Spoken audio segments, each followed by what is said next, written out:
இன்னைக்கு சின்னதா ஒரு அறுவடை வீடியோ தாங்க பார்க்க போறோம். மாடி தோட்டத்துல கேபேஜ் அறுவடை தான் பண்ண போறேங்க.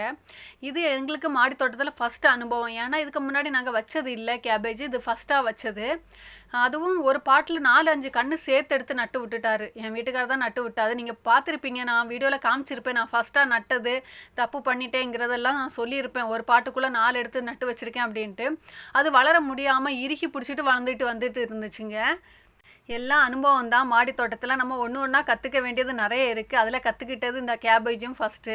ஒரு பாட்டில் 2 வைக்க வேண்டியது நிறைய வச்சுட்டோம். சரி பரவாயில்ல, இனி நெக்ஸ்ட்டு தொட்டு நம்ம கரெக்டாக பண்ணிக்கலாம். அதுவும் இல்லைங்க, இந்த எலிகிட்ட இருந்து நான் பாதுகாத்து எடுத்தது நீங்கள் இந்த வீடியோவில் தெரிஞ்சிருக்கும். எலி கடிச்சிட்டு போனதெல்லாம் நான் போட்டிருப்பேன். அது மீறி இப்போ மழை பெஞ்சிட்டு பார்த்தீங்களா, அதில் நிறைய அழுகி போயிடுச்சுங்க. நிறையன்னா சின்னதாக தான் கேபேஜ் வந்துகிட்டு இருந்துச்சு, அதுலேயும் அழுகிருச்சு. சரி இனி விட்டு ஆகாதுன்னு சொல்லிட்டு தான் அதை பிச்சை எடுத்துக்கிட்டேன். சின்னதாக இருந்தால் கூட பரவாயில்ல, நமக்கு தேவைக்கு கிடச்சா போதுங்களே.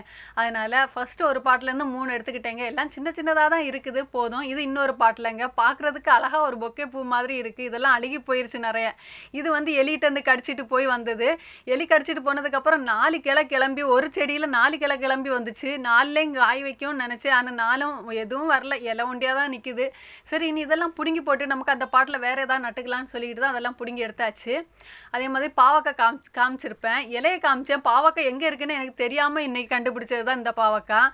இதெல்லாம் பழுத்து போயிடுச்சுங்க. மழை காலத்தில் நம்ம மாடி தோட்டத்தில் வராமல் இருந்தேன்ல, அந்த டைம் இதெல்லாம் பழுத்து போனது. விதைக்கு வேண்டி எடுத்துக்கலாம். பாக்கி 1, 2 ஒளிஞ்சு போய் நிற்கிது. அதெல்லாம் தேடி பிடிச்சி கண்டுபிடிக்க வேண்டியதாக இருக்குது. ஏன்னா இதெல்லாம் விதை போட்டு வளர்த்துனது இல்லை. அவங்க பாட்டுக்கு தானே இந்த மலையிலலாம் முளைச்சி அங்கிட்டு இங்கிட்டுமா கொடியே ஏறி போய் காய் கொடுத்துட்டாங்க. அதே மாதிரி கோவக்காவுங்க, கோவக்காவும் 1, 2 அங்கே இங்கேயுமா காய்ச்சி இருந்துச்சு. அதையும் பறித்து எடுத்துக்கிட்டேங்க. பழுத்து போயிருந்துச்சு. எனக்கு ரொம்ப பிடிக்கும் பழுத்து போயிருக்கிறது. நல்லா இனிப்பாக இருக்கும் அது சாப்பிடக்கூடிய டைமு.